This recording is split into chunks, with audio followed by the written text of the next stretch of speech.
ॐ श्रीमद्भागवतं नौमि अमलं पुराणं शुभं यस्य श्रवणाध्यायेन मात्रेण गोविन्दे लभते रतिम्। ॐ मूकं करोति वाचालं पुंगुं लङ्घयते गिरिं यत्कृपातमहं वन्दे परमानन्दमाधवम्। ভগবান শ্রীকৃষ্ণের চরণে আভূমি লুণ্ঠিত প্রণাম জানাই। বাঁকুড়ার শ্রী শারদেশ্বরী পাঠচক্রের উদ্যোগে প্রতি মাসে অনলাইনে এই শ্রীমদ্ ভাগবত তার অমৃত কথা আলোচিত হয়।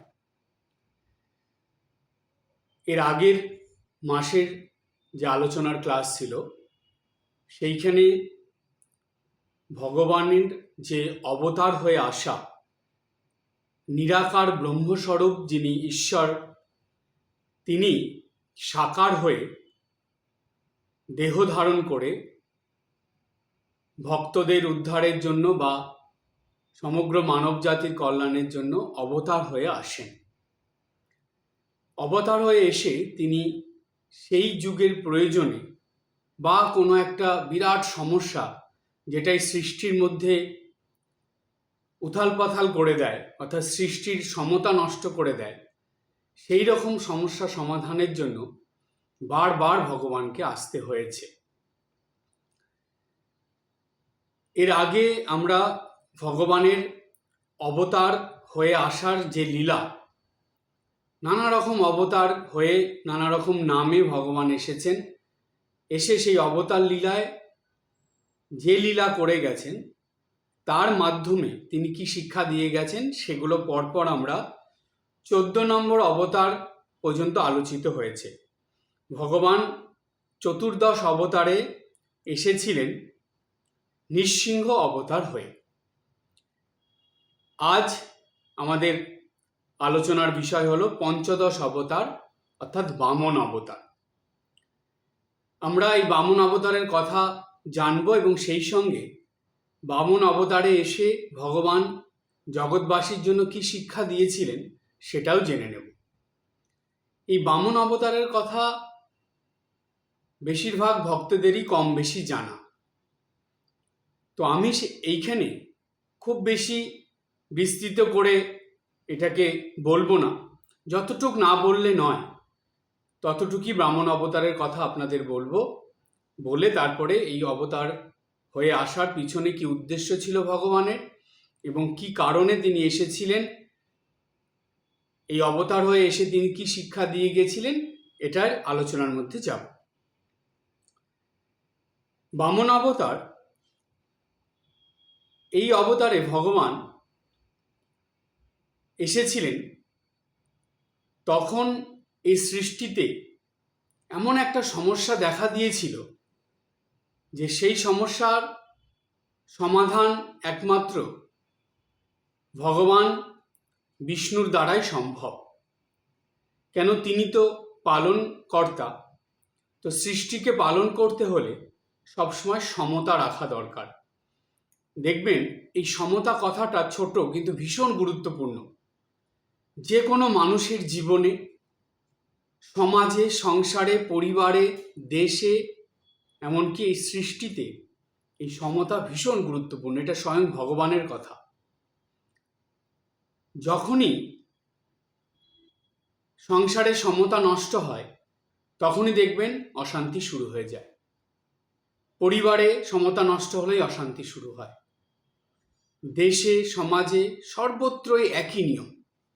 ঠিক ভগবানের সৃষ্টিতেও তাই। যখনই সমতা নষ্ট হবে ভগবান দেখছেন যে এই সৃষ্টি তো নষ্ট হয়ে যাবে, সুতরাং ভগবানকে একটা দেহ ধারণ করে এই পৃথিবীতে আসতে হয়, এসে যেই কারণে এই সৃষ্টির সমতা নষ্ট হচ্ছিল সেই কারণ বা সেই সমস্যাটাকে সমাধান করতে হয়। এবং সেটা সমাধানের মধ্যে দিয়ে ভগবান অনেক কিছু নতুন করে দিয়ে যান এবং অনেক শিক্ষা দিয়ে যান সমগ্র মানব জাতিকে। কি শিক্ষা দিয়ে যান? যে কারণে এই সৃষ্টির সমতা নষ্ট হচ্ছিল তার জন্য কোনো একজন দায়ী থাকে না। জানবেন, যখন সংসারে, পরিবারে, দেশে, সমাজে সমতা নষ্ট হয়, বিরাট ভয়ঙ্কর পরিস্থিতির সৃষ্টি হয়, যেখানে অনেক মানুষের ক্ষতি হয়, অনেক মানুষের জীবন সংশয় হয়ে পড়ে। সেখানে সবসময় মনে রাখবেন, কোনো একটা কারণ দায়ী থাকে না।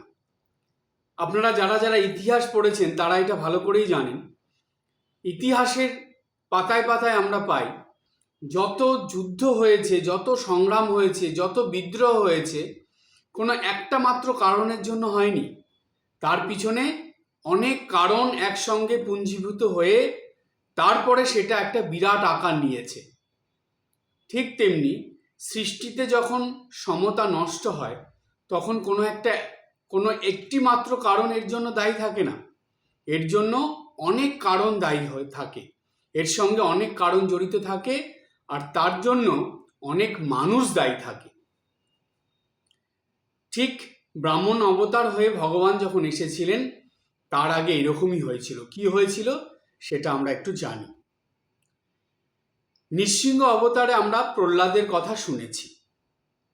প্রহ্লাদের মতন এইরকম বিষ্ণু ভক্ত অসুরকুলে আর কেউ জন্মায়নি। ভগবানের এটা একটা বিরাট লীলা, যেইখানে সবাই ভগবানের নাম নেওয়া বন্ধ করে দিয়েছে, ভগবানের পূজা করে বন্ধ করে দিয়েছে, হিরণ্যকশিপুর ঘোষণার জন্য যে বিষ্ণুর নাম মুখে উচ্চারণ করবে তারই মৃত্যুদণ্ড হবে। যে বিষ্ণুর পূজা করবে, যেই বাড়িতে বিষ্ণুর পূজা হবে, সেই বাড়ির সবাইকে মৃত্যুদণ্ড দেওয়া হবে। এই রকম ঘোষণার পরে আর কারো তো সাহস নেই। তখন ভগবান কি কাজটা করলেন দেখুন। তার সৃষ্টিতে তার নাম হবে না, তার পূজা হবে না, এটা তো হতেই পারে না। সেই জন্য ভগবান কি করলেন, যে এই নির্দেশ দিয়েছিল তার সন্তানকেই তার নিজের, অর্থাৎ ভগবান তার নিজের পরম ভক্ত করে নিলেন, এবং তার সন্তানই তার সেই সন্তান পুত্রের পুত্র তার বাবার সামনে দাঁড়িয়ে বলছে যে সে সব থেকে বেশি বিশ্বাস করে এবং সব থেকে বেশি ভালোবাসে ভগবান বিষ্ণুকে। ভাবুন একবার, যেইখানে কেউ ভুলেও বিষ্ণুর নাম উচ্চারণ করে না, বিষ্ণুর পূজা করে না, সেইখানে তারই পুত্র এই কথা বলছে, আর যে নাকি সব সময় বিষ্ণুর নাম করতে থাকে, যা একটা সময়ও বিষ্ণু নাম ছাড়া যে থাকে না। তাহলে এই রকম কাজ ভগবান করেন, যেটা আপনি ভাবতে পারবেন না, যেটা সম্ভব নয়, সেটাই ভগবান করে দেয়। অসম্ভবকে সম্ভব করে দেয়, নাকে হ্যাঁ করে দেন। তো এই রকম ভগবানের লীলা। তো এই প্রহ্লাদ, হিরণ্যকশিপুর মৃত্যুর পর প্রহ্লাদ রাজা হলো। প্রহ্লাদ রাজা হওয়ার পরে সেইখানে সেই রাজ্যে আবার বিষ্ণু নাম, বিষ্ণু পূজা সব শুরু হয়ে গেল। ভগবানের নাম রাজ্যের চতুর্দিকে ছড়িয়ে পড়লো, সবাই আবার খুব আনন্দে ভগবান বিষ্ণুর উৎসব শুরু করলো, পূজা শুরু করলো।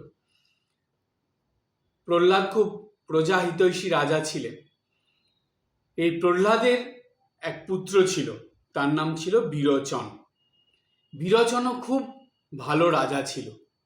বিরোচনও খুব ঈশ্বর ভক্ত, অর্থাৎ বিষ্ণু ভক্ত ছিল, এবং বিরোচনের রাজত্বে তার রাজ্যের প্রজারা, মানুষরা ভীষণ খুশি ছিল।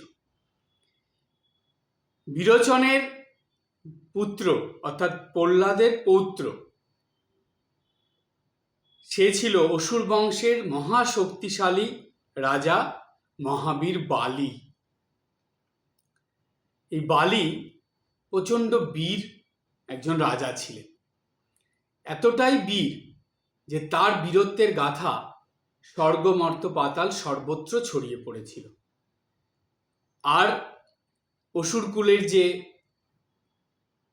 গুরু শুক্রাচার্য, তিনি বালিকে ভীষণ স্নেহ করতেন, ভালোবাসতেন, সর্বদা বালির সঙ্গে থাকতেন, বালিকে চালিত করতেন এবং বালিও গুরুদেবকে খুব শ্রদ্ধা ভক্তি করতেন।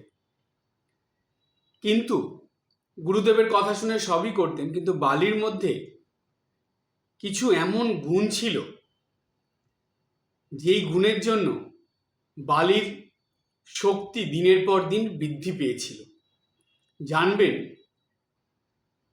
মানুষের মধ্যে যদি দৈবী গুণ না থাকে তাহলে সেই মানুষের কাজে সফলতা এবং তার নাম যশ বৃদ্ধি এবং তার গুণের বৃদ্ধি বা প্রশংসা, এগুলো হওয়া খুব মুশকিল, এগুলো পাওয়া সম্ভব নয়। সে যতই যা করুক, দৈবী গুণের শক্তি না থাকলে সেই মানুষের জীবনে উন্নতি, প্রশংসা, তারপরে বিজয়, এগুলো আসে না। এই বালি যেহেতু অসুরকুলে জন্মগ্রহণ করেও তার যে বাবা ছিল বিরোচন এবং তার দাদু ছিল প্রহ্লাদ, তাদের যে গুণ সেগুলো বালির মধ্যে এসেছিল। কি কি গুণ ছিল বালির মধ্যে?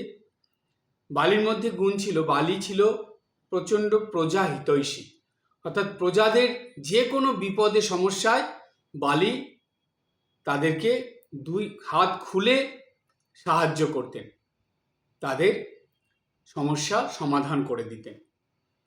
বালি ছিল দানবীর, শুধু দানই নয়, দানবীর, অর্থাৎ দানের ক্ষেত্রে বালি কখনো কার্পণ্য করতেন না এবং সবথেকে বড় কথা, কখনো নিজের কথা ভাবতেন না।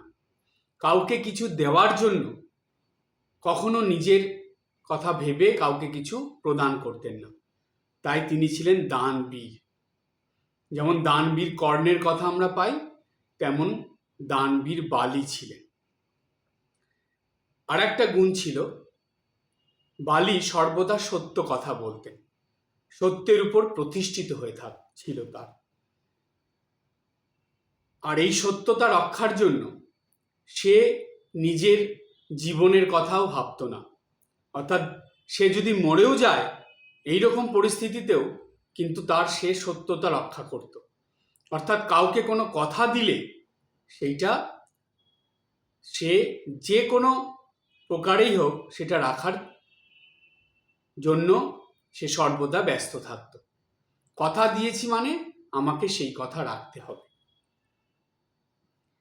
এই রকম গুণ ছিল বলে শুক্রাচার্যের খুব চিন্তা ছিল বালিকে নিয়ে, যে এই দৈবী গুণের দ্বারাই বালির জীবন সংশয় হতে পারে, এটা শুক্রাচার্য ভাবত। যাই হোক, বালির এই পরাক্রম এমনভাবে ছড়িয়ে পড়ল চতুর্দিকে, আর বালিকে দিয়ে শুক্রাচার্য অনেক যজ্ঞ করাতো। তখনকার দিনের শক্তি সঞ্চয়ের এবং পুণ্য সঞ্চয়ের আর একটা পথ ছিল যজ্ঞ করা, বড় বড় হোম বা যজ্ঞ করা। বর্তমান সময়ে কলিযুগে সেটা কি হয়েছে, বর্তমান সময়ে এই হোম যজ্ঞ তো মানে বেশিরভাগ মানুষের পক্ষে সম্ভব হয় না, বা কলিযুগের প্রচলনও বেশি নেই। সেই জন্য কলিযুগে কি হয়, কি নিয়ম, মাঝে মাঝেই বাড়িতে কিছু ধর্মীয় উৎসব করতে হয়। ধর্মীয় উৎসবে বিশেষ পূজা অর্চনা, ঠাকুর দেবতার ভোগ দিতে হয় এবং সেই সঙ্গে ভক্তদের প্রসাদ খাওয়াতে হয়। আর পারলে বাড়িতে হরিনাম সংকীর্তন বা ভাগবত পাঠ আলোচনা, ঈশ্বরীয় ধর্মীয় প্রসঙ্গ বা এরকম যে ভক্তিমূলক যে অনুষ্ঠানগুলো সেগুলো করতে হয়। অর্থাৎ সকাল থেকে সন্ধ্যা পর্যন্ত একটা আধ্যাত্মিক ভাব নিয়ে সেই দিনটা কাটানো, এবং শুধু নিজে কাটানো না, ওই উৎসবের মধ্যে দিয়ে অনেক ভক্তদেরকে সেই উৎসবে এসে তারা যাতে আসে সেইভাবে তাদের নিমন্ত্রণ বা আমন্ত্রণ করে আনা, এবং সেই উৎসবে তাদের যাতে কোনো অসুবিধা না হয় সেই রকম ব্যবস্থা করা। এটা কিন্তু চৈতন্যদেব অর্থাৎ চৈতন্য মহাপ্রভু এই শিক্ষাটা দিয়ে গেছেন। বর্তমান সময়ে অনেক মানুষই খরচের ভয়ে এগুলো করে না, কি দরকার, আবার অনেক মানুষ করে না ঝামেলা হবে বলে, কি বাড়িতে ঝামেলা নেব শুধু শুধু, তো যে দিব্যি আছি আবার কি দরকার একটা এক্সট্রা খরচ, এইরকম ভেবে অনেক মানুষই করে না। কিন্তু জানবেন এতে ক্ষতি তারাই করে। তাদের এই ধর্মীয় উৎসবের জন্য যেই পুণ্য সঞ্চয় হয়, যেই লাভ তাদের জীবনে হয়, সেটা তারা এই মানে জাগতিক জীবনযাত্রা দেখে কখনোই বুঝতে পারবে না এবং চিন্তাও করতে পারবে না। এটা আধ্যাত্মিক পুণ্য অর্জন হয়। এতে কি হয়, অনেক মানুষের স্নেহ ভালোবাসা আশীর্বাদ যেমন মেলে, তেমনি ভগবান খুবই প্রসন্ন হন। আচ্ছা, আপনারা ভাবুন তো, নিত্যদিন সকাল থেকে ভক্ত মানুষরা এই যে সূর্য ওঠার আগে ঘুম থেকে ওঠে, জপ করে, ঠাকুর ঘর পরিষ্কার করে, নিত্য পূজা করে, কোনো কোনো বাড়িতে ঠাকুরের ভোগ হয়, তারপরে সন্ধ্যা বন্দনা করা, জপ ধ্যান করা, এগুলো কেন, কি কারণ, উদ্দেশ্যটা কি? উদ্দেশ্যটা হলো তার কর্মের দ্বারা যাতে ভগবান প্রসন্ন হন, এবং ভগবান প্রসন্ন হয়ে যেন সর্বদা তার আশীর্বাদ কৃপা সেই পরিবারে সেই সংসারে বর্ষিত করে, এবং যার ফলে সেই পরিবারের সংসারে সব কিছু যাতে ভালো হয়, এটাই তো উদ্দেশ্য। তো ভগবানকে বা দেবতা দেবীকে প্রসন্ন করাই হলো মূল উদ্দেশ্য। কারণ স্বাভাবিকভাবে মানুষের ক্ষেত্রে কি হয়, যেই মানুষ খুশি থাকে, প্রসন্ন থাকে, সেই মানুষ যার প্রতি খুশি প্রসন্ন আছে তাকে না চাইতেই অনেক কিছু দিয়ে দেয়, তার অনেক কাজ সে হাসি মুখে করে দেয়। ঠিক মানুষের সেই পলিসিটা নিয়েছে মানুষ, কেন মানুষ তো সুবিধাবাদী, স্বার্থবাদী, তারা জানে এটা যে ভগবানকে যদি প্রসন্ন করে দিতে পারি তাহলে ভগবানের কাছে না চাইতে অনেক কিছু পেয়ে যাব, ভগবান আমার জন্য অনেক করে দেবে। তো সুতরাং এই প্রসন্নতাই যদি আমাদের জীবনের পাওয়ার মূল উদ্দেশ্য হয়, তাহলে আমরা যদি মাঝে মাঝে বছরে একবার দুবার এই বাড়িতে ধর্মীয় অনুষ্ঠান করতে পারি, ঠাকুরের বা ভগবানের ত্যাগী ভক্ত, গৃহী ভক্তদের নিমন্ত্রণ করে এনে তাদেরকে নিয়ে আনন্দ করে নানা রকম অনুষ্ঠান করাতে পারি, তাদেরকে একটু ঠাকুরের প্রসাদ খাওয়াতে পারি, বাড়িতে পাঠ আলোচনা করতে পারি, তাহলে তার থেকে পুণ্যের দিন, এত ভালো দিন, আনন্দের দিন আর কি আছে বলুন তো? সুতরাং এটা চৈতন্যদেবের নির্দেশ ছিল। শ্রীবাস অঙ্গনে চৈতন্যদেব এই নির্দেশ দিয়েছিলেন যে শ্রীবাস অঙ্গনে যখন পাঠ কীর্তন হতো, এই মহোৎসব হতো, ভক্তরা আসতেন, সেইখানে চৈতন্যদেব বলেছিলেন যে শ্রীবাসের বাড়ি হলো এরপরে আর এক ভক্তের বাড়িতে হবে, অর্থাৎ ভক্তদের বাড়িতে বাড়িতে এই পাঠ আলোচনা, সংকীর্তন, মহোৎসব এগুলো চৈতন্যদেব করতে বলতেন। সেই সময় কিন্তু সারা নবদ্বীপ জুড়ে এগুলো শুরু হয়েছিল। এবার সেটা শুধু নবদ্বীপে সীমাবদ্ধ থাকেনি, ধীরে ধীরে সেটা সারা ভারতবর্ষে ছড়িয়ে পড়েছিল। সেটা বন্ধ করলে হবে না, ভক্তদের এটা অবশ্যই করতে হয়। আর যেইখানে জানবেন ভগবানের সারা দিন ধরে ভগবানের পূজা, ভোগ, নাম সংকীর্তন, ভগবানের কথা আলোচনা এগুলো হয়, সেখানে ভগবান নিজে উপস্থিত থাকে। এই কথাই তো ভগবান বলেছেন নারদকে, যে হে নারদ, যেখানে আমার ভক্তরা আমার নাম সংকীর্তন করে, আমার পূজা অর্চনা করে, আমারকে ভোগ দিয়ে প্রসাদ গ্রহণ করে, আমি সেখানেই থাকি। কোনো না কোনোভাবে ভগবান সেখানে উপস্থিত থাকেনই থাকে। সুতরাং ভগবানের কথা তো মিথ্যে হবে না। তো ভক্তরা যদি এই সুযোগ পেয়ে যায় যে তার বাড়িতে ভগবান বছরে একবার দুবার আসবে, সেটা কি ভক্তরা কখনো হারাতে চাইবে? কখনো হারাতে চাইবে না। যার জন্য সব, তার জন্যই যদি কিছু না করা গেল, তাহলে এই অমূল্য মানব জীবনের কি অর্থ থাকলো? তাই বর্তমান সময়ে হোমযজ্ঞ যেমন ভক্তরা করতে পারে না, তার পরিবর্তে মাঝে মাঝেই বাড়িতে এই উৎসব করতে হয়, ধর্মীয় উৎসব। বছরে একবার দুবার করলেই যথেষ্ট, কিন্তু করতে হয়, সব ভক্তদের আমন্ত্রণ করতে হয়। এতে কি হয়, সাংসারিক পারিবারিক উন্নতি হয় এবং সেই সঙ্গে অনেক পুণ্য সঞ্চয় হয়। বলি রাজা তার গুরুর নির্দেশে অনেক হোমযজ্ঞ করতেন এবং হোমযজ্ঞ করার ফলে তার এত শক্তি বৃদ্ধি হয়েছিল যে স্বর্গ মর্ত পাতাল সর্বত্র তার দখলে চলে এসেছিল। এবার কি হলো, স্বর্গ দখল করে নেওয়ার ফলে দেবতাদের খুবই অসুবিধা হয়ে গেল। তখন দেবতারা চারিদিকে ঘুরে বেড়াচ্ছে, কোথাও থাকার জায়গা নেই। কারণ স্বর্গ মর্ত পাতাল কোথায় থাকবে তারা? সব জায়গায় তো বালির রাজত্ব এবং সব জায়গায় রাক্ষসরা রয়েছে, তো কোনো জায়গায় তারা থাকতে পারছে না, লুকিয়ে চুরিয়ে রয়েছে, কোনো রকমের গা ঢাকা দিয়ে ভয়ে ভয়ে থাকছে সবসময়। এবার এই বিপদ থেকে উদ্ধার করার জন্য তো তারা কি করলো, এই বিপদ থেকে উদ্ধার কি করে পাবে? কারণ ব্রহ্মদেবের কাছে গেল, ব্রহ্মদেব বলল যে না, এই বিপদ থেকে আমি উদ্ধার করতে পারবো না। কে উদ্ধার করতে পারবে? বলছে এই বিপদ থেকে উদ্ধার করতে পারবে ভগবান বিষ্ণু, তো তোমরা বিষ্ণুর কাছে যাও। তো তারা গিয়ে ভগবান বিষ্ণুর কাছে গেল, গিয়ে বিষ্ণুকে তারা অর্থাৎ দেবতারা খুব করে প্রার্থনা করলো। তো তখন বিষ্ণু বললেন যে সৃষ্টিতে যখনই এই রকম বিপদ ঘনিয়ে আসে এবং সৃষ্টির সমতা নষ্ট হয়, তখনই তো আমাকে যেতে হয়, এবারও আমাকেই যেতে হবে। কিন্তু এবারের যে অবতার হয়ে আমি যাব, তাতে করে যেই সমস্যার সমাধান আমি করতে যাব, সেই সমস্যার সমাধান করতে গিয়ে যে সমস্যাটা করেছে তাকে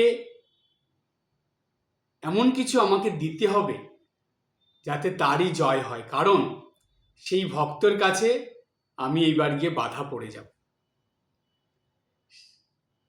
তো দেবতারা কিছু বুঝতে পারছে না ভগবান বিষ্ণুর কথা, কারণ ভগবান তো সবই জানেন, তিনি তাকে কি করতে হবে।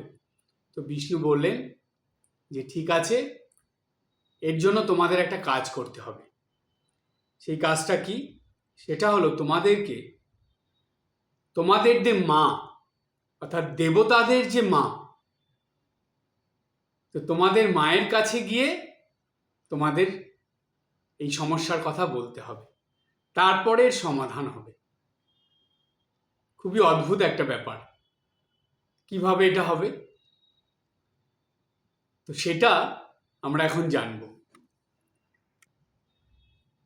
দেবতারা সবাই মিলে গেলেন তাদের মার কাছে।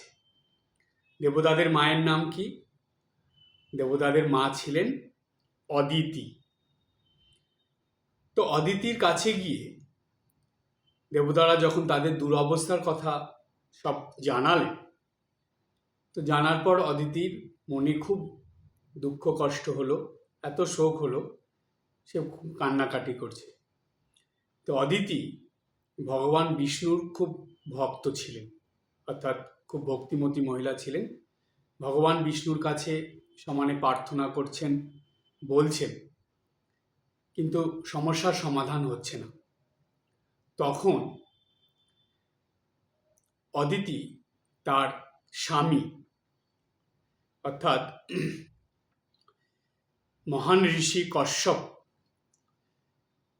কশ্যপ ঋষি, তার পত্নী ছিলেন অদিতি। তাহলে দেবতাদের মাতা হলেন অদিতি, পিতা হলেন ঋষি কশ্যপ।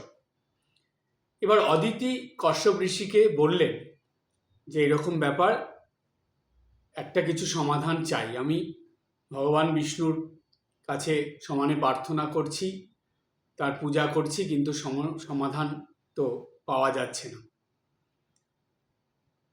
আর কশ্যপ ঋষি অনেক কিছু জানতেন, তিনি খুব পণ্ডিত ঋষি এবং খুব মহান ঋষি ছিলেন। তিনি আর অদিতিকে খুব স্নেহ করতেন, দ্বিতীয় অদিতি তার তো পত্নী ছিল, তো তার মধ্যে অদিতিকে একটু অন্য চোখে দেখতেন। তো অদিতি যখন বলেছে তখন ঋষি কশ্যপ একটা উপায় বলে দিলেন অদিতিকে।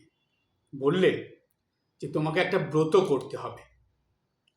এই ব্রতটা যদি তুমি খুব নিষ্ঠার সঙ্গে ঠিকভাবে করতে পারো, তাহলে তোমার এই সন্তানদের যে সমস্যা সেটা সমাধান হবেই হবে। তো অদিতি বলল, ঠিক আছে, আমি করব, আপনি বলুন। তখন কশ্যপ ঋষি বললেন যে তোমাকে যে ব্রতটা করতে হবে সেই ব্রতটার নাম হলো পয়ব্রত। এই পয়ব্রত তুমি যদি নিষ্ঠা ভরে পালন করতে পারো, তাহলে তোমার ইচ্ছা পূরণ হবে, অর্থাৎ দেবতাদের যে দুরবস্থা সেটা মিটে যাবে। তো অদিতি বললেন, ঠিক আছে, আপনি আমাকে শিখিয়ে দিন বা বলে দিন কিভাবে এই পয়ব্রতটা আমি উদযাপন করব, আমি ঠিক সেইভাবেই করব। তো কশ্যপ ঋষি সব বলে দিলেন। দেওয়াতে অদিতি শুরু করে দিল পয়ব্রত করা। পয়ব্রত সম্পূর্ণ করার পরেই ভগবান বিষ্ণু দর্শন পেলেন। অদিতি দর্শন পাওয়ার পর অদিতি ভগবান বিষ্ণুকে বললেন যে প্রভু, আমার সন্তানদের যে দুরবস্থা সেটা আপনি দূর করতে পারেন, সুতরাং এই দুরবস্থার থেকে তাদেরকে মুক্তি দেওয়ার জন্য আপনাকে আমার সন্তান হয়ে আসতে হবে এবং সন্তান হয়ে এসে এই সমস্যার সমাধান করতে হবে। তো ভগবান বিষ্ণু বললেন, ঠিক আছে মা, আমি আপনার এই ব্রত উদযাপনে খুশি হয়েছি, তো আমি আপনার কথা রাখব। আমি আপনার গর্ভের থেকে সন্তান হয়ে আসব, কিন্তু আমি আমার যেই কর্মের জন্য আসব সেই কর্ম সম্পন্ন করে আমি কিন্তু চলে যাব, অর্থাৎ আমি আর আপনার কাছে থাকব না। তো বলছে যে ঠিক আছে, তাই হবে। এরপরে অদিতির গর্ভ থেকে ভগবান জন্ম নিলেন। তিনি তার আকৃতি এবং তার উচ্চতা অনেক ছোট ছিল এবং তার আকৃতিতে সে ছোটোখাটো ছিল বলে তাকে বামন বলা হয়েছিল। সেই জন্য ওই অবতারে ভগবানের নাম হলো বামন অবতার। তবে তিনি আর এক মতে আছে, তিনি ব্রাহ্মণ বেশ ধারণ করেছিলেন, অর্থাৎ ব্রাহ্মণ হয়েছিলেন। তো ব্রাহ্মণ থেকে সেটা অপভ্রংশ হয়ে বামন হয়েছে, কিংবা তার এই চেহারা বা আকৃতির জন্য তাকে বামন বলা হয়েছে। যাই হোক, বামন অবতার বলেই পরিচিত হলেন ভগবান। তারপরে ধীরে ধীরে তিনি যখন বড় হলেন, সেই সময় খবর পাওয়া গেল বা খবর আসলো যে নর্মদা নদীর তীরে রাজা বালি বিরাট এক যজ্ঞ করছে। তো সেই যজ্ঞতে সব মুনি ঋষির থেকে আরম্ভ করে সবাইকে সে আমন্ত্রণ জানিয়েছে এবং ব্রাহ্মণদের প্রচুর দান সে করবে সেটাও ঘোষণা করেছে। তো এই সুযোগেই ব্রাহ্মণ অর্থাৎ বামন রূপী ভগবান তিনি সেই ব্রাহ্মণের বেশ ধরে বা ওই অবস্থাতেই চলে গেলেন বালিরাজের সেই যজ্ঞস্থলে। এবার তখন কিন্তু যজ্ঞ চলছে, সেটা সম্পূর্ণ হয়নি। তো এই সময় ব্রাহ্মণ এসেছে যখন, সেখানে প্রহরীরা আটকে দিয়েছে। তো দেওয়ার পর তখন সেই ব্রাহ্মণরূপী ভগবান তিনি প্রহরীকে বললেন যে গিয়ে তোমাদের রাজা বালিকে বলো যে এক ব্রাহ্মণ এসেছে, সে খুব দরকার তার, সে বালি রাজার সঙ্গে দেখা করতে চায়। তো তখন প্রহরী বলছে যে না, এখন তো দেখা হবে না, কারণ এখনো হোমযজ্ঞ শেষ হয়নি, সেটা তো চলছে, সেটা যতক্ষণ চলবে ততক্ষণ তো রাজা দেখা করবেন না।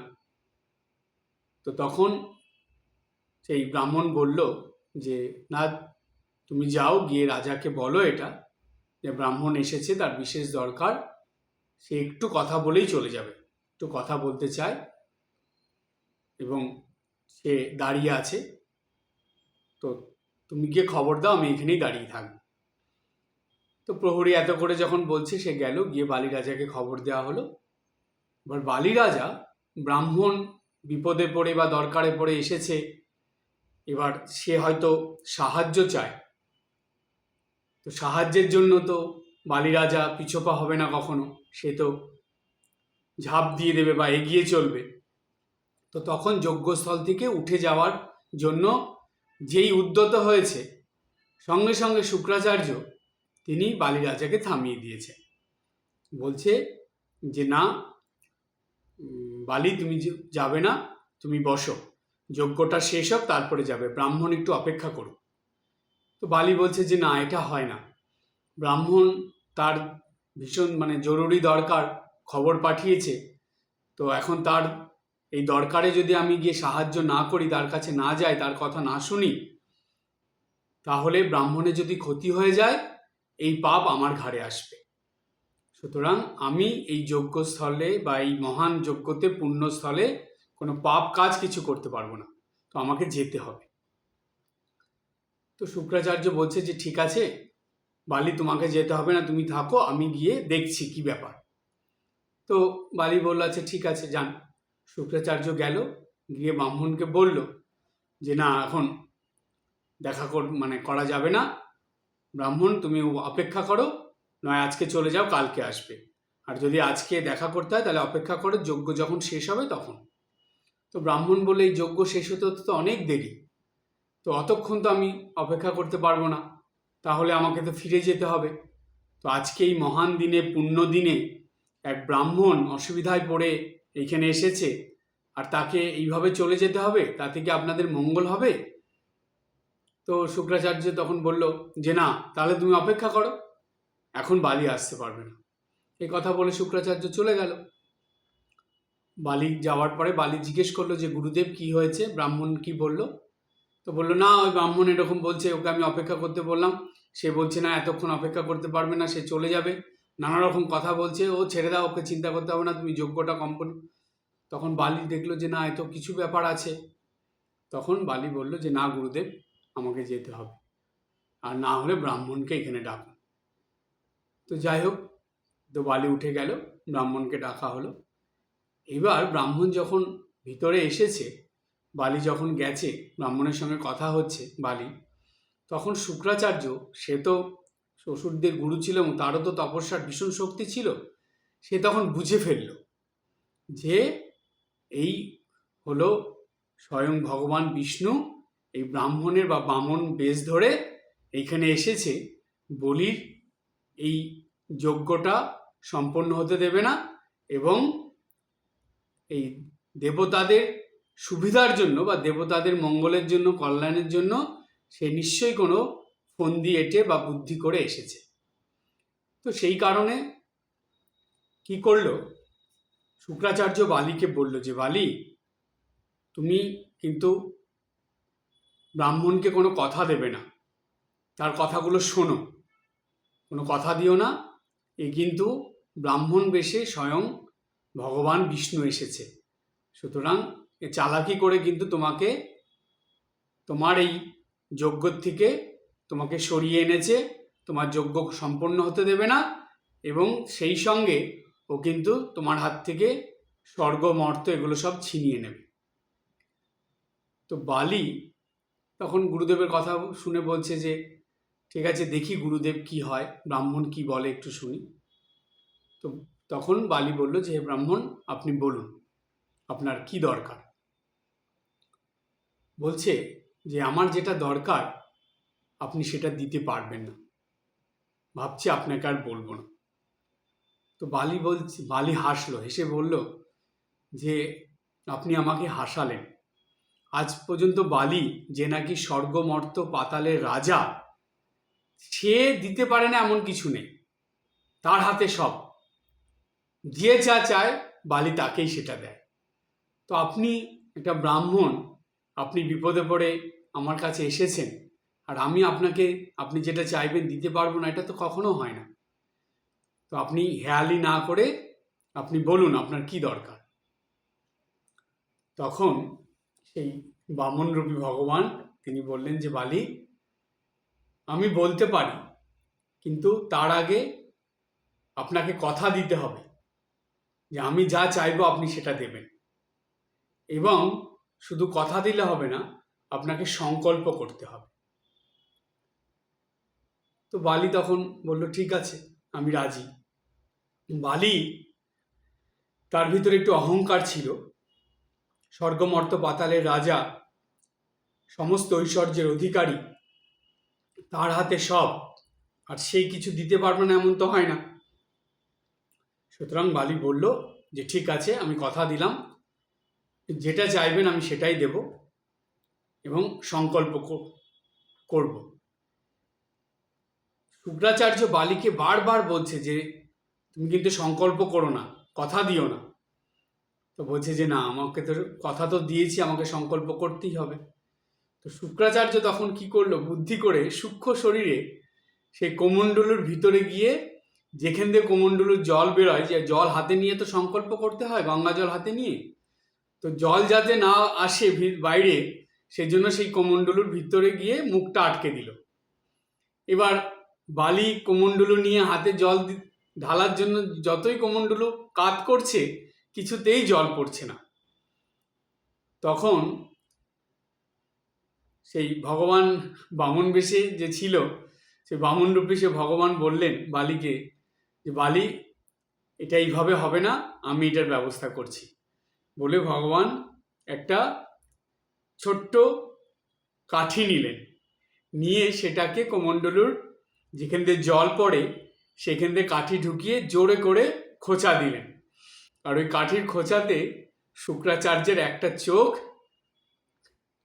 চোখের মধ্যে আঘাত লাগলো, এবং এত জোরে আঘাত লাগলো যে সেই চোখটা দিয়ে তার রক্ত ঝরতে শুরু করলো, এবং সে চিৎকার করে সেই কোমণ্ডলুর থেকে বেরিয়ে আসলো, এবং সেই কোমণ্ডলুর মধ্যে থাকার ফলে সেই খোঁচাতে খেলো, তার চোখটাই নষ্ট হয়ে গেল। এই জন্য শুক্রাচার্যের এক চোখ নষ্ট ছিল, সেই চোখে আর দেখতে পারতো না। যাই হোক, এরপরে রাজা বালি হাতে গঙ্গা জল নিয়ে সংকল্প করলো যে ব্রাহ্মণ যা চাইবে বালি সেটা দেবে।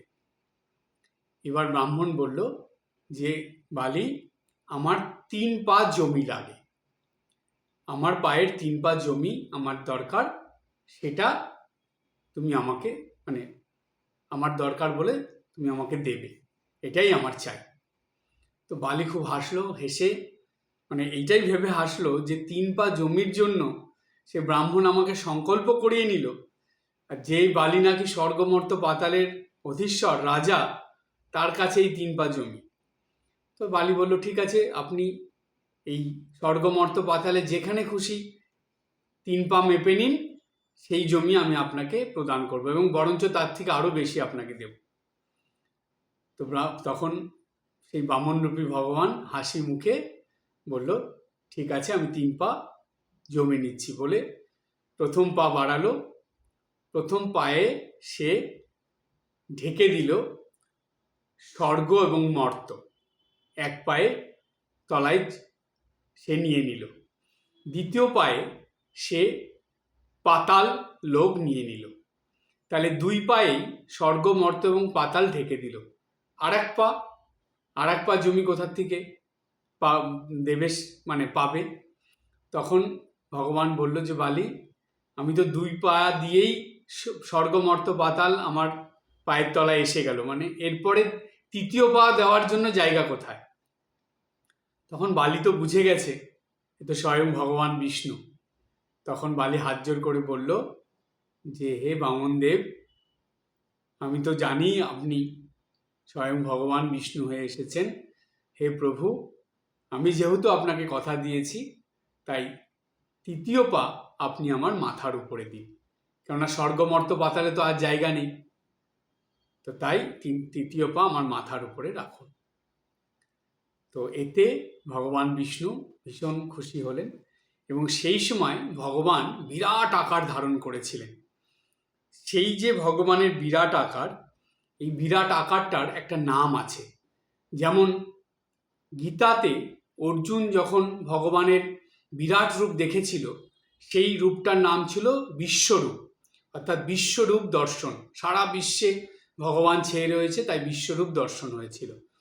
ঠিক তেমনি বালিকে যেই রূপে ভগবান দেখা দিয়েছিলেন, অর্থাৎ যেই রূপ ধারণ করেছিলেন, বালি রাজা সঙ্গে সবাই দেখেছিল সেই সময় যারা যারা উপস্থিত ছিল, সেই রূপটার একটা নাম আছে। সেই নামটা হলো ত্রিবিক্রম রূপ।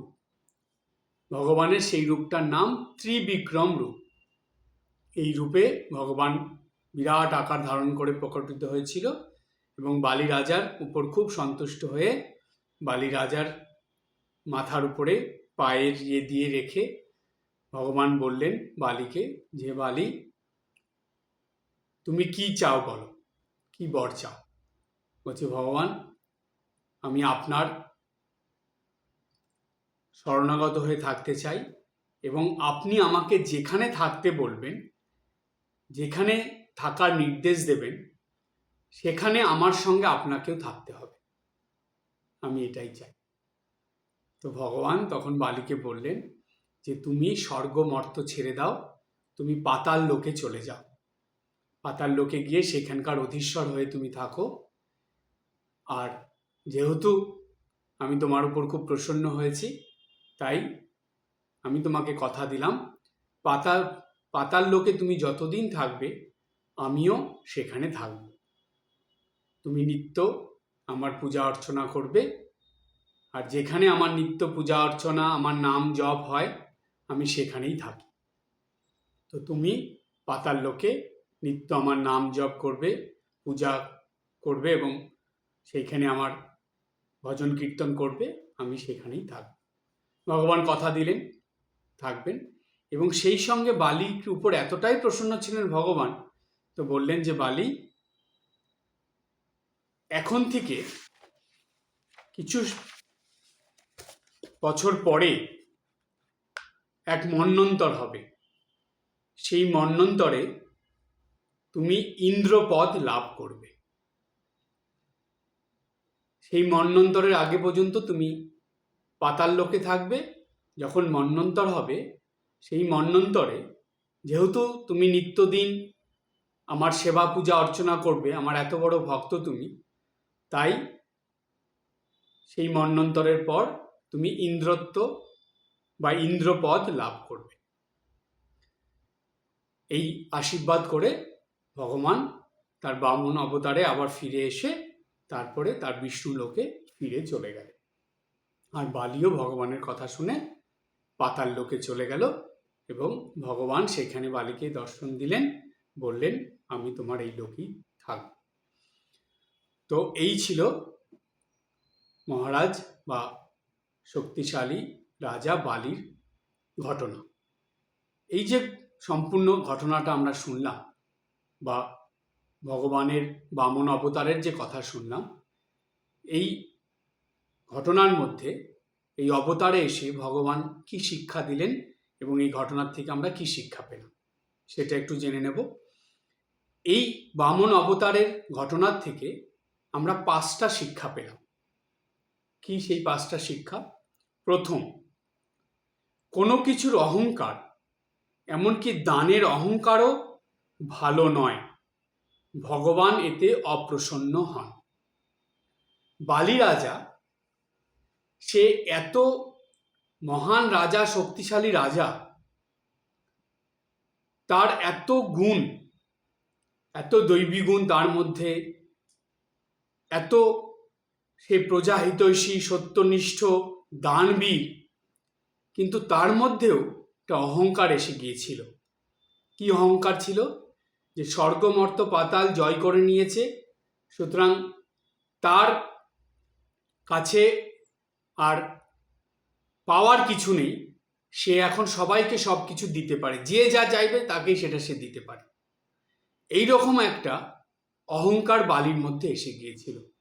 সেই জন্য ওই বামন অবতারে ভগবান যখন এসেছিলেন, বালি বামন অবতারের কথা শুনে হাসলেন, হেসে বললেন যে, আপনি যা চাইবেন আমি দিতে পারবো না, এই কথা বলে আপনি আমাকে হাসালেন।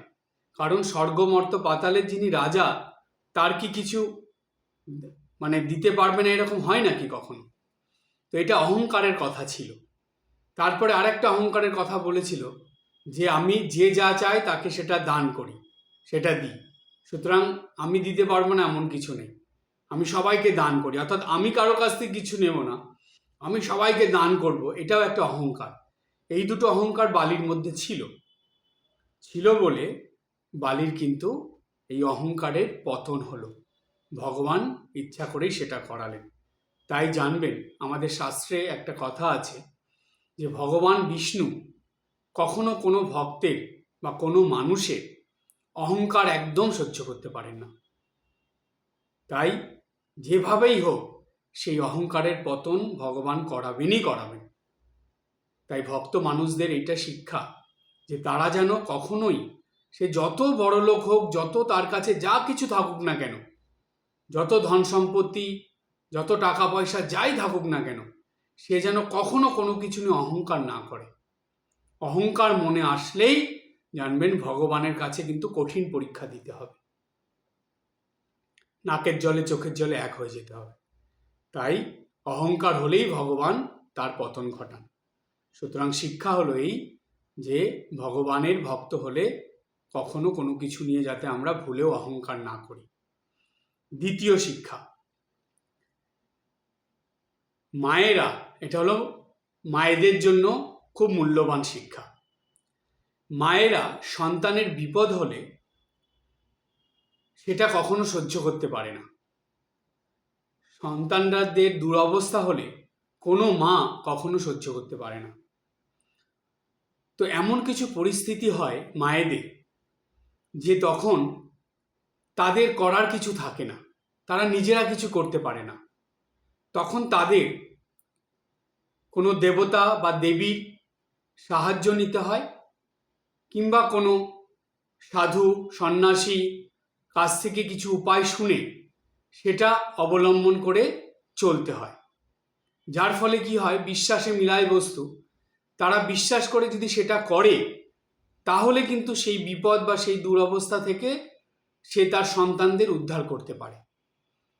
তাই মায়েদের শিক্ষা হলো, যখনই সন্তানের কোনো অসুবিধা হবে, বিপদ হবে, দুরবস্থা হবে, তখন আপনি যদি কিছু ব্রত উদযাপন করেন বা খুব নিয়ম নিষ্ঠা ভরে ভগবানের পূজা পাঠ অর্চনা করেন, বা খুব নিয়ম নিষ্ঠা ভরে চণ্ডী পাঠ করেন, কিংবা আপনার গুরুদেবের কাছ থেকে শুনে, কিংবা আপনি যেই সব সাধু বা সন্ন্যাসীকে খুব বিশ্বাস করেন, তার কথার প্রতি আপনার সম্পূর্ণ বিশ্বাস আছে, সেই রকম মানুষের কাছ থেকে কিছু উপায় শুনে সেটা যদি খুব নিষ্ঠা ভরে পালন করেন, জানবেন সেই সমস্যার সমাধান হবেই হবে, এতে কোনো ভুল নেই। কিন্তু মায়েদের সেটা সন্তানের জন্য খুব নিষ্ঠা ভরে ভক্তি বিশ্বাস সহকারে অবশ্যই করতে হবে। আর আমি মায়েদেরকে বলবো, আপনারা মাঝে মাঝে কিছু ব্রত উদযাপন করবেন। আগেকার দিনের মায়েদের আমি নিজে দেখেছি, তারা অনেক ব্রত করত, প্রতি মাসেই কিছু না কিছু ব্রত তারা উদযাপন করত। এই ব্রত করার জানবেন প্রত্যেক কর্মের ফল কিন্তু অবশ্যই পেতে হয়, প্রত্যেক কর্মের ফল অবশ্যই ফলে। তো সুতরাং এই ব্রত উদযাপন একটা খুবই পুণ্য কর্ম। এই ব্রত ঠিকভাবে, যে কোনো ব্রত ঠিকভাবে যদি মায়েরা উদযাপন করে বা পালন করে, তার যে শক্তি, তার যে পুণ্য, তাতে তার নিজের কল্যাণ মঙ্গল যেমন হয়, তেমনি তার সন্তানদেরও হয়। কেন, যে কোনো ব্রত তো কারো নামে বা কারো উদ্দেশ্যে করতে হয়, এটাই শাস্ত্রের নিয়ম। আপনি যখন আপনার সন্তানের শুভ কামনায়, মঙ্গল কামনায়, তার ভালোর জন্য যখন কোনো ব্রত করবেন, বা আপনার পরিবারের কোনো মানুষের জন্য, বাবার জন্য হোক, মার জন্য হোক, স্বামীর জন্য হোক, যার জন্য, যার নামে আপনি ব্রত উদযাপন করবেন, জানবেন তার মঙ্গল, তার কল্যাণ হবেই হবে। কিন্তু আপনাকে ঠিকভাবে নিয়ম মেনে নিষ্ঠার সঙ্গে, বিশ্বাসের সঙ্গে সেই ব্রতটা উদযাপন করতে হবে। তাতে কোনো ফাঁকি ঝুঁকি মিথ্যাচার করলে হবে না। যদি করতে পারেন, জানবেন এই কর্মের ফল আপনি হাতে নাতে পাবেনই পাবেন, এতে কোনো ভুল নেই। কিন্তু বর্তমান সময়ে বেশিরভাগ মায়েরা কোনো রকম ব্রত উদযাপনের মধ্যে যায় না। করে না যে তা না, অনেক মায়েরা করে, কিন্তু তাদের সংখ্যা খুব কম। কিন্তু এটা করতে হয়। এটা করলে সংসারের, পরিবারের, সন্তানের থেকে আরম্ভ করে সবার মঙ্গল ভালো অবশ্যই হয়। 3 নম্বর শিক্ষা, সেটা হলো গুরু বাক্য অক্ষরে অক্ষরে পালন করতে হবে, গুরুর কথা শুনতে হবে। অর্থাৎ গুরু যেমন বলেছে গুরুর কথা শুনে সেটা পালন করা।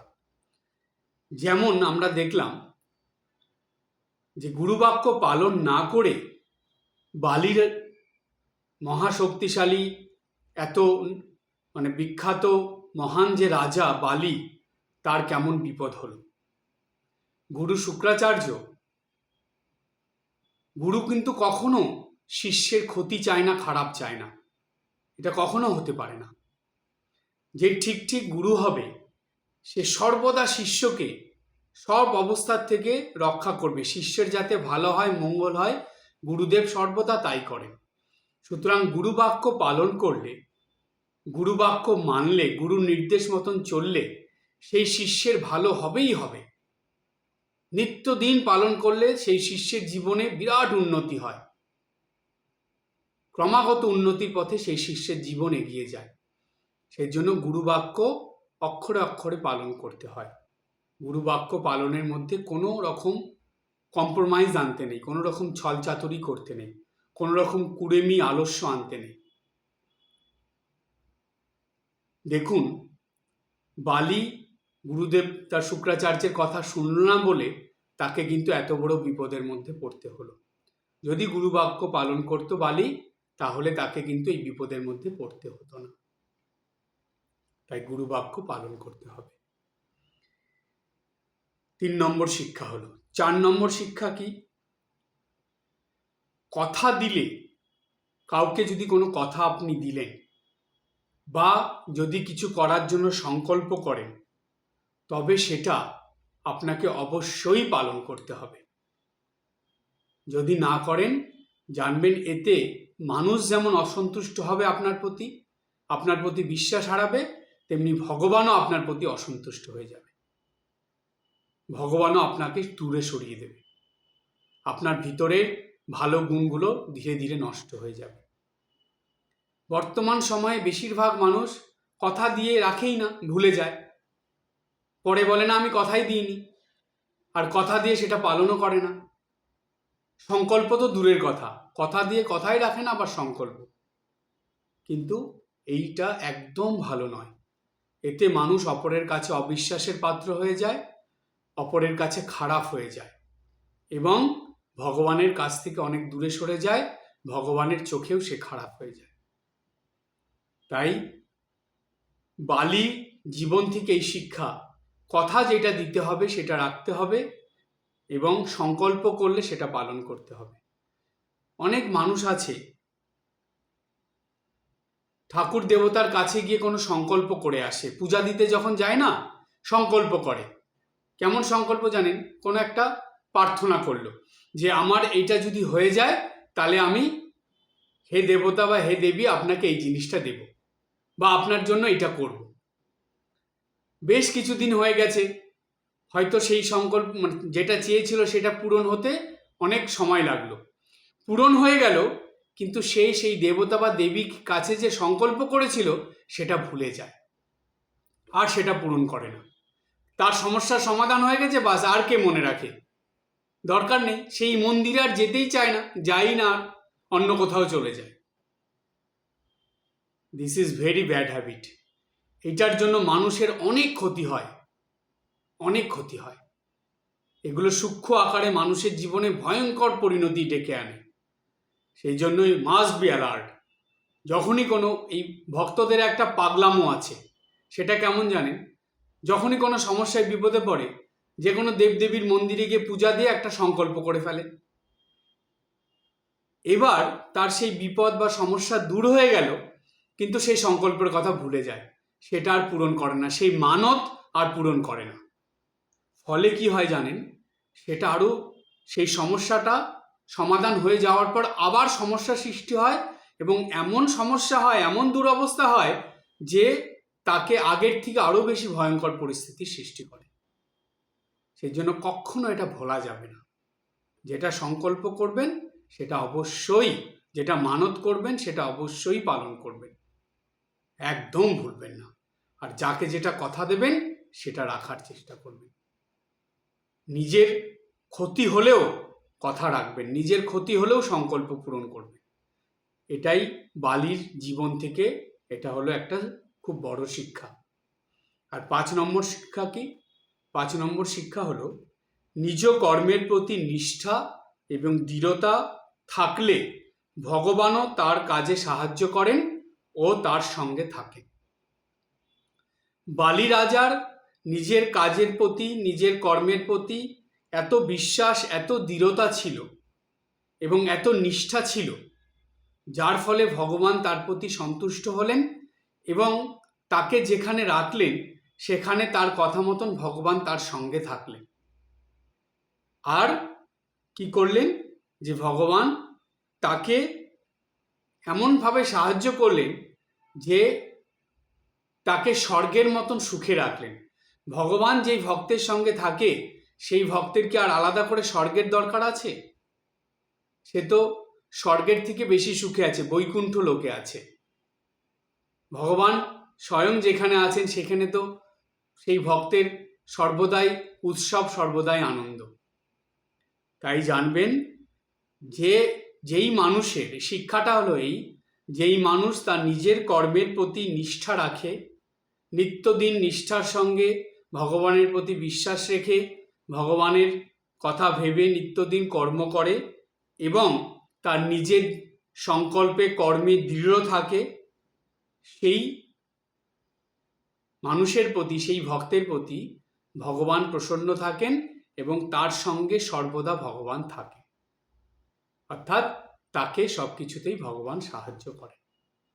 এই হলো 5টা অমূল্য শিক্ষা, যেটা আমরা বামন অবতারের কাহিনীর থেকে জানতে পারি এবং লাভ করতে পারি।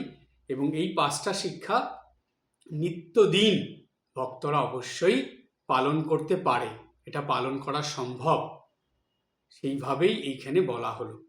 তাই আপনারা এই 5টা শিক্ষা নিত্যদিন পালন করার চেষ্টা করবেন। যখনই ভগবানের বামন অবতারের ছবি দেখবেন, বামন অবতারের কথা শুনবেন বা তার কথা ভাববেন, তখনই এই 5টা শিক্ষার কথা মনে করবেন এবং সেই সঙ্গে এটা চিন্তা করবেন যে আপনি দৈনন্দিন জীবনে, নিত্যদিনের জীবনে এই 5টা শিক্ষার মধ্যে কটা পালন করেন এবং কটা করছেন না। যদি না করে থাকেন অবশ্যই করার চেষ্টা করবেন। আজকে এই পর্যন্ত। সবাই ভালো থাকুন, হাসি খুশি আনন্দে থাকুন। ওম শান্তি শান্তি শান্তি। হরি ওম তৎসৎ। শ্রীরামকৃষ্ণার্পণমস্তু।